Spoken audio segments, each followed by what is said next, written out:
वर्मा और आप देख रहे हैं आर्य खबर। बिहार विधानसभा चुनाव में बम्पर वोटिंग हुई है। 121 सीटों पर 64.69% मतदान दर्ज किया गया है। इस बम्पर वोटिंग के बाद से ही सियासी दलों में हलचल तेज हो गई है। मीडिया के सामने जरूर सब दल ये दावे कर रहे हैं कि ये बम्पर वोटिंग उनके पक्ष में है, लेकिन असल में कोई नहीं जानता कि जनता का मूड क्या है। इस मुद्दे पर बात करने के लिए हमारे साथ हैं हमारे पॉलिटिकल एक्सपर्ट विनोद सिंह जी। विनोद सिंह जी, आपका हमारे आर्य खबर में बहुत बहुत स्वागत है। तो सबसे पहला सवाल तो यही है कि जिस तरह से ये दावे किए जा रहे हैं बम्पर वोटिंग के बाद से, आप इसे किस रूप में देखते हैं? देखिए, जब बम्पर वोटिंग होता है तो पॉलिटिकल एक्सपर्ट मानते हैं कि कोई न कोई परिवर्तन जो है उसको इंडिकेट करता है। तो परिवर्तन दोनों है। अगर एक दल का भी परिवर्तन हो सकता है, पिछले चुनाव से ज्यादा वोट आए। और मैं चूंकि क्षेत्र में था तो मुझे राजनीतिक जो टेक्टोनिक शिफ्ट है उसका कोई चांस नहीं लगा। जो प्रेजेंट लीडरशिप है वो पॉपुलर है और बीजेपी के साथ जो कॉम्बिनेशन है उसको जनता इंडोर्स की है। बम्पर वोटिंग का मुख्य कारण मेरी समझ से महिलाओं की भागीदारी है। महिला स्त्रियां जो है वो इस चुनाव से खुश है, उनकी इस सरकार से दो कारणों से खुश है। एक तो उनका जो नशाबंदी है उससे महिलाओं की मांग थी और वहाँ नशाबंदी है बिहार में। और दूसरा है कि जो वेलफेयर है उसका भी ध्यान जो रखा गया गवर्नमेंट है। है उसने तो बोला है कि नशाबंदी का वो करेंगे, समीक्षा भी करेंगे इसके बाद से। समीक्षा करना और हटाना दोनों एक नहीं होता है। समीक्षा जो है, मैं गुजरात में रहा हूँ पोस्टेड, तो समीक्षा की जरूरत है लेकिन हटाने की जरूरत नहीं है। गुजरात में लिमिटेड पर्सन्स को, जो अल्कोहलिक है उसको अल्कोहल का कोटा मिलता है। जो मेडिकली अफोर्ड कर सकता है, जिसको नींद नहीं आती है, उसको जो है सो अगर पासपोर्ट है और इनकम टैक्स देता है तो उसको लिमिटेड मिलता है। वहाँ पूरी तरह बंद नहीं है। दूसरा है कि जो स्मगलिंग होके घर में जो होम डिलीवरी होती है बिहार में, वैसा नहीं है। तो थोड़ा सा बाहर का टूरिस्ट आता है तो अपने साथ 1 लीटर का बोतल ले आ सकता है और यूज कर सकता है। मैं गुजरात का बता रहा हूँ, जबकि सबसे पहले से नशाबंदी है वहाँ। तो समीक्षा में यही होता है कि इतना हार्श न करके थोड़ा मॉडरेट कर दिया जाए जिससे स्मगलिंग कम हो, नहीं, जो मैं कमाने का जरिया। तरह से घोषणा पत्र जारी किए गए ना, सभी के लगभग एक जैसी ही चीजें हैं। तो अब दावे जो है मीडिया के सामने ये भी किए जा रहे हैं, जैसे जन सुराज पार्टी का ये दावा है क्योंकि वो अब अस्तित्व में आए हैं और इस बार चुनाव लड़ रहे हैं, तो बम्पर वोटिंग की वजह वो ये सुराज पार्टी भी है, ये भी दावा किया जा रहा है। देखिए, स्वराज पार्टी को अपना एडवांटेज है कि कैडर है, उसके पास संगठन है और संगठन को हमको हल्के में नहीं लेना चाहिए। वो बड़ा ढंग से गांव गांव में संगठन बनाए हैं। तो अभी पता हो सकता है इस चुनाव में बहुत बड़ा कारनामा नहीं करे, लेकिन जो जिसके पास संगठन है वो देर न सवेर जो है आ ही जाता है अपनी जगह पर। तो लेकिन मैं क्षेत्र में था और दरभंगा क्षेत्र में मैं चुनाव प्रचार में भी था, तो मैंने देखा है कि इस तरह की बात नहीं है। उत्साह में जन स्वराज पार्टी का कोई बहुत बड़ा योगदान नहीं है, लोगों का खुद ही उत्साह है। इसके अलावा जो और एक बात और है कि जो एंटी कम्बेंसी फैक्टर है वो आपको लग रहा है कि ये नजर नहीं आ रहा है, क्योंकि इतने सालों की सरकार है तो एंटी कम्बेंसी फैक्टर तो आ ही जाता है ना। हाँ, तो हमारे क्षेत्र में जहाँ फुलपरास से मैं हूँ, वहाँ पर एंटी इनकम्बेंसी थी। जो हमारी विधायिका हैं वो मिनिस्टर भी हैं। तो लोग कहते थे कि इस बार वो हारेंगी हारेंगी। फिर बाद में चर्चा करने लगे लोग कि वो हारेंगी तो फिर तो गड़बड़ हो जाएगा, वो तो उसको पार्टी को तो नहीं हारना चाहिए। तो लगता है उन्हीं को वोट मिलेगा, मिला जुला के वो निकल जाएगी। नहीं, तो गड़बड़ हो एंटी जाएगी तो इनकम्बेंसी, लोगों का क्या डर था कि कौन सी पार्टी फिर आएगी, किस पार्टी से डर है उनको, जिसकी वजह से ये दोबारा से उन्हीं को चुनने के लिए बाध्य हैं? देखिए जो जंगल राज है उसकी आरजेडी के प्रति सीधा सा लोगों को शंका है। हालांकि हम नहीं मानते। तेजस्वी एक काबिल लीडर है और तेजस्वी का जो काम करने का स्टाइल है वो भी अपने फादर से अलग है। वो न्यूट्रल भी है, लेकिन उनके समर्थक कभी कभी जो है ना सो अपने तांडव दिखा देते हैं। क- तो मतलब आरजेडी अभी भी अपने जंगल राज की जो उसकी एक छवि बनी हुई है, जिसकी वजह से वो बहुत बदनाम भी रहे हैं, वो छवि अभी भी उनका पीछा नहीं छोड़ रही है। नहीं, उनके वर्कर के कारण, चूंकि वो लाठी लेके उतर उतर जाते हैं,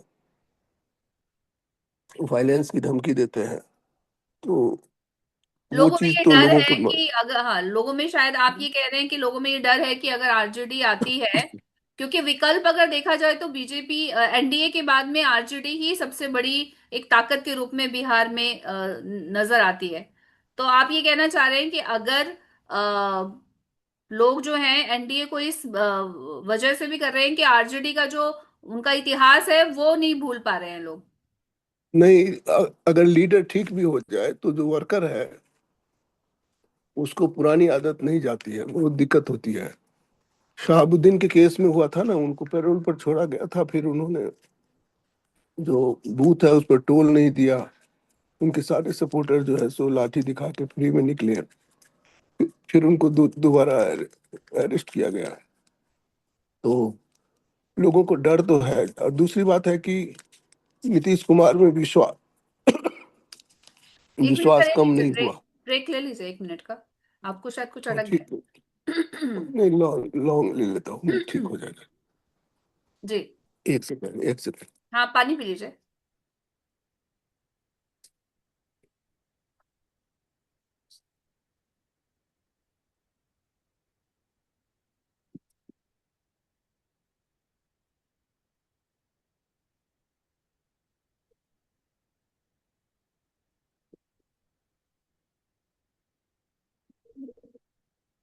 हाँ, जी सर, आप बता तो, रहे तो थे। बता रहे। हाँ जी, आप बता रहे थे कि जो तो आरजेडी है उसका इतिहास जो है वो जंगल राज वाला, वो उसका पीछा नहीं छोड़ रहा है। इसकी वजह जबकि से भी लीडर एनडीए को फायदा हो रहा जब है। जबकि लीडर जो है वो, उनके पास भी अच्छे लीडर हैं, और उनके उनके कुछ एमएलए बहुत अच्छे हैं। फिर भी वो पुराना इमेज जो है, जो उनके वर्कर थे, वो कभी कभी जनता को कहते हैं कि हम आएंगे तो फिर लाठियां पड़ेगी। और दूसरा है कि जो विकास के लिए जो नीतीश कुमार जी फेमस थे, तो वो विकास पुरुष की छवि जो है ध्वस्त नहीं हुई है, अभी भी है। तो मुझे लगता है कि रिपीट करेंगे, तो उत्साह उनके फेवर में ही लेकिन है। अभी भी लोग सवाल तो उठा ही रहे हैं कि जो डेवलपमेंट की बात हो रही थी, इतनी डेवलपमेंट की बात की जा रही थी, उस रूप में तो उतना डेवलपमेंट हुआ नहीं है। मैं बताता हूँ, मैं रेवेन्यू सर्विस का हूँ। बिहार से झारखंड इसलिए अलग हुआ कि सारा जो रेवेन्यू है, जो क्रीम है, वो झारखंड में है। जो जितनी फैक्ट्रीज हैं, माइंस हैं, इसके बावजूद भी बिहार जो है सर्विस इंडस्ट्री जो है झारखंड से रेवेन्यू में आगे है। झारखंड वाले को पीछे छोड़ दिया है। दूसरा है कि बिहार का जो ग्रोथ रेट है वो 10 साढ़े 10% रहा है। तो 10.5% का जो ग्रोथ रेट है, वो पिछली जो कमियां है उसको निकालने में तो 10 वर्ष लग जाएगा। लेकिन कुछ जगह पर विकास हुआ है, जो रोड में हुआ है, बिजली में हुई है। लोग अभी फैक्ट्री नहीं खोल रहे हैं, लेकिन जो छोटी छोटी कारोबार कर रहे हैं वो बहुत ही इफेक्टिव है। आप मिथिला क्षेत्र में आइएगा तो आपको दंग रह जाइएगा जो चीजें देख करके। तो जो फैक्ट्री बनाएंगे उससे जस्ट पहले का स्टेज है, और हो सकता है कि डेवलपमेंट स्टेज में आ जाए। मुझे जो लगता है, मैं गुजरात में भी जॉब किया हूँ, कि बिहार जो है सो प्री इंडस्ट्रियलाइजेशन के फेज में है। अभी इंडस्ट्री ही बाकी है, बाकी जो कारोबार है सारा बहुत अच्छा चल रहा है। और जो ग्रोथ रेट है उसको लोग अध्ययन करेंगे तो पाएंगे बिहार में सबसे अधिक मकान बन रहा है, सबसे अधिक रोड बन रहा है। मैं नीतीश कुमार की तारीफ नहीं कर रहा हूँ, मैं एक फिगर दे रहा हूँ। लेकिन अभी जैसे ये फर्स्ट फेज की अभी वोटिंग हुई है और काफी अच्छा मतदान हुआ है, बम्पर वोटिंग हुई है। इससे जो है काफी नेताओं में भी उत्साह जोश भर गया है, वो ताबड़तोड़ रैलियां चल रही हैं। लेकिन मैं आपसे ये सवाल पूछ रही हूँ कि जैसे इस वक्त भाषण चल रहे हैं, रैलीज चल रही है, नेता अपने बयानबाजी कर रहे हैं, क्या ये अब जो बातें कर रहे हैं उससे लोगों में कुछ चेंज ओवर होगा, या फिर जनता पहले से अपना मूड बना चुकी है कि वो किसी एक, किसको मतदान, किसको इस बार जो है सत्ता का रास्ता दिखाएगी? पहले से मूड बना चुकी है। मैं तो गांव गांव गया, और क्योंकि कैंडिडेट मेरा दोस्त था, तो मैं जिस जिस गांव में गया 5 साल के बाद मैं उसी गांव में उन लोगों के वहां पहुंचा। मेरी डायरी में नाम लिखा हुआ था। और उनको आश्चर्य हुआ कि लोग नेता जब आते हैं तो चेहरा नहीं दिखाते हैं। मैंने उनको फोन किया कि 5 वर्ष पहले आया था, मैं आ रहा हूँ। और फिर काम की समीक्षा की तो दो आधे काम हुए थे, बड़े बड़े काम हो गए थे, जैसे कि पुल बनाना। आधे काम बाकी थे। और चूंकि जो हमारा दोस्त है वो, उनकी पत्नी खड़ी थी, उनको गाँव रूरल एरिया में काम करना लेडीज के लिए उतना कंफर्टेबल नहीं होता है। तो उन्होंने अपने पति को कहा कि आप बन जाइए। तो वो सर्विस से रिजाइन करके टिकट मांगा और उनको मिल गया। तो हमने देखा कि लोगों का जो झुकाव है, पिछड़े वर्ग का, गरीब का, अमीर का, वो नीतीश कुमार या बीजेपी के अलायंस की तरफ है।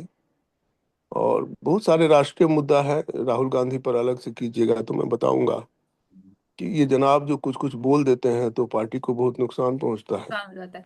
दूसरी बात ये कि इस बार महिलाएं काफी बढ़ चढ़कर उन्होंने इस बार इलेक्शन में जो है भाग लिया है और काफी तादाद में आई हैं। तो क्या उससे भी जो है वो कुछ चेंज आएगा, या फिर वो। हमने शुरू में ही कहा था कि दो कारण है उसमें, महिलाओं का खुश रहना एक बड़ा कारण है। जो बम्पर वोटिंग हुई है, तो महिलाएं जो है, उनको चाहे गैस में सुविधा दी गई, चाहे अकाउंट्स में हेल्प किया गया, चाहे नशाबंदी में रोका गया, और overall law and order situation जो है, बहुत अच्छा नहीं है तो बहुत खराब भी नहीं है। बिल्कुल। एक्शन होता है, थोड़ा थोड़ा सा लोग मेहनत करते हैं तो एक्शन होता है। और समय के साथ तेजस्वी यादव भी अच्छे हो गए हैं, तो उनकी टीम भी अच्छी है। हमारे मधुबनी में समीर महासेठ खड़ा है, one of the best best person I have ever seen. वो आरजेडी में है, तो लेकिन उनको आप ही पुराना कहने का आपने, आप जिस तरह से आपने पूरा दौरा किया है, आप भी घूमे हैं, जमीनी हकीकत जो है वो आपने देखी है, तो आपको ऐसा लगता है कि ये तेजस्वी का जो है डांस करना, ये राहुल यादव का मछली पकड़ना या जलेबी छानना, ये मतलब उतना काम किया नहीं, मतलब लोग जो नहीं, है। काम नहीं किया। काम नहीं किया, कोई नुकसान भी नहीं किया। लोग उनको जमीनी आदमी समझते हैं, मछली कैसे पकड़ते हैं उन्होंने दिखाया।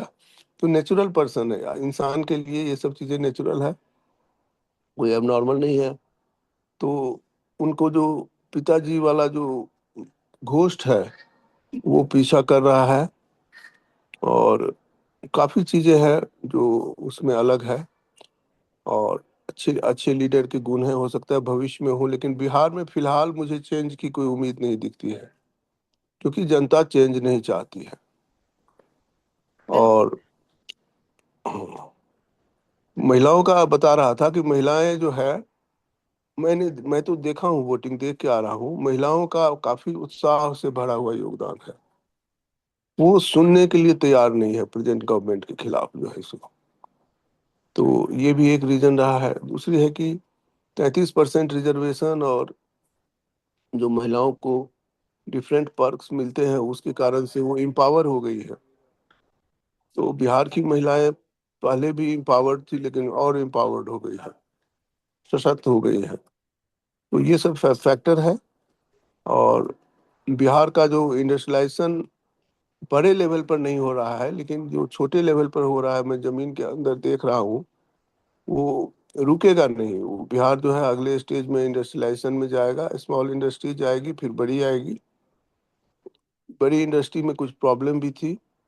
और महाराजा दरभंगा ने इंडस्ट्रियलाइजेशन की कोशिश किया था, जिसके कारण सारे चीनी मिल उनके बनाए हुए थे, अशोक पेपर मिल था।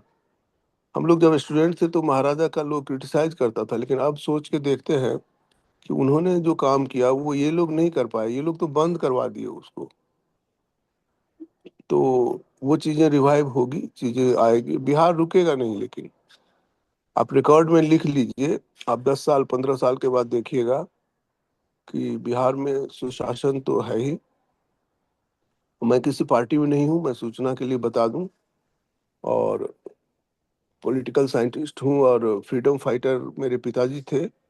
तो पॉलिटिकल पार्टी से मुझे इनविटेशन भी था चुनाव लड़ने के लिए। बुला करके पार्टी अध्यक्ष ने कहा था कि आप लड़िए, लेकिन मेरा बहुत इंटरेस्ट नहीं रहने के कारण हम नहीं गए। तो मैं अपने अनुभव से बता सकता हूँ कि बिहार जो है राइट डायरेक्शन में है, लेकिन इसकी शिक्षा व्यवस्था जो है बिगड़ गई है, पढ़ाई नहीं होती स्कूलों में। रोड है, बिजली है, कृषि है, बाकी सब जगह बहुत अच्छा प्रोग्रेस है।